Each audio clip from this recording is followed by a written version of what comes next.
Hello everyone, সকলে কেমন আছো? তোমাদের সাথে দেখা হচ্ছে আবার আমার একটা নতুন ছোট্ট মিনি ব্লগ নিয়ে।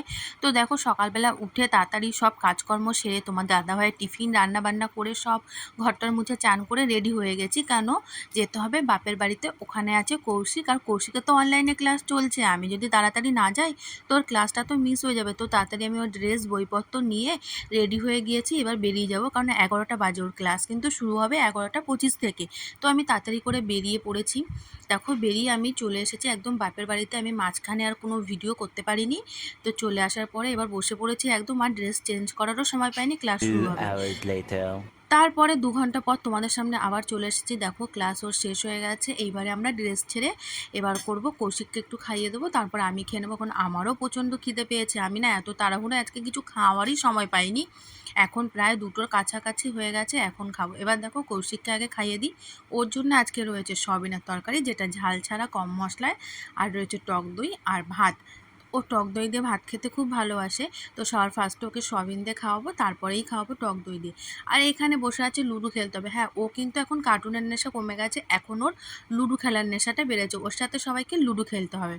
তারপর আমি কী করছি, ওকে বলছি আগে ভাত খাও, তারপরে নাহলে আমি কি করে খাওয়াবো আর খেলবো তোমার সাথে? তাহলে তো তোমাকে খাওয়াতে পারবো না।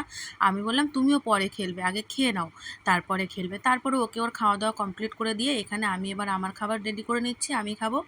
আর এদিকে দেখো, নিচে শুয়ে গড়াগড়ি খাচ্ছে গরমে, আর কি বলবো, খাটে উঠছে না। আর এদিকে আমি না, মা বলছে তুই খেয়ে নে, আজকে আমার খেতে লেট হবে, আমি চান করে পুজো দেবো তারপর। এদিকে না, সাধারণত আমি বাপের বাড়ি আসলে না মা আর আমি একসাথেই খাই, কিন্তু আজকে আমাকে একাকেই খেতে হচ্ছে।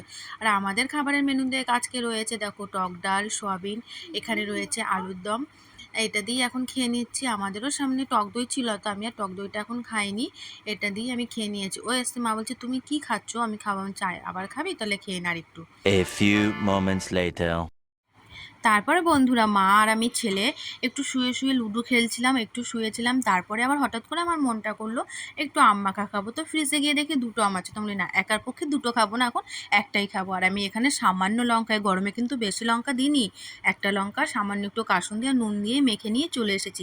আর এটা বসে বসে খাচ্ছিলাম। আর তখনই দেখো বাইরের সূর্যটাকে দেখতে কেমন লাগছে, দেখে যেন মনে হচ্ছে কেউ যেন একদম হলুদ রং এসে ঢেলে দিয়ে গেছে। এর আগে একদিনও প্রায় এরকম হয়েছিল, তখন মাও আমাকে বলছিল, তো আজকে আমি নিজের চোখেই দেখলাম। তারপরে দেখো, এখানে ঘরে কতগুলো মাছের বাচ্চা হয়েছে। এগুলো আমার ভাইয়ের একাডেমি হয়েছে, এর আগেও অনেকবার হয়েছে। কিন্তু কী করেছে, বড় মাছগুলো না সব বাচ্চাগুলোকে খেয়ে নিয়েছিল। এবার ভাই বলেছে এবার আমি বড় মাছগুলোকে আলাদা রাখবো, দেখি এবার কি করে খাস। এখানে প্রায় 30-এর ওপরে বাচ্চা আছে, আরও ছিল, সেগুলো 2-1টা হয়তো খেয়ে নিয়েছে বা মারা গেছে। আর তারপরে সন্ধে হয়ে গেছে, তখন আমার মা কী করলো, চা করলো, আর এদিকে ছেলের ম্যাগি। আমরা খেয়ে দিয়ে রেডি হয়ে গেছি, বাড়ি চলে যাবো, কারণ কৌশিকের কালকেও আবার অনলাইন ক্লাস আর পড়া আছে। এই গরমে তো আর স্কুলে যেতে পারছে না। আর হ্যাঁ বন্ধুরা, এবার থেকে কিন্তু আমার প্রত্যেকটা ভিডিও তোমাদের কমেন্টের আমি নাম নেব, আর কে কী কমেন্ট করছো বলবো। তো সবাই ভালো ভালো কমেন্ট করো। টাটা।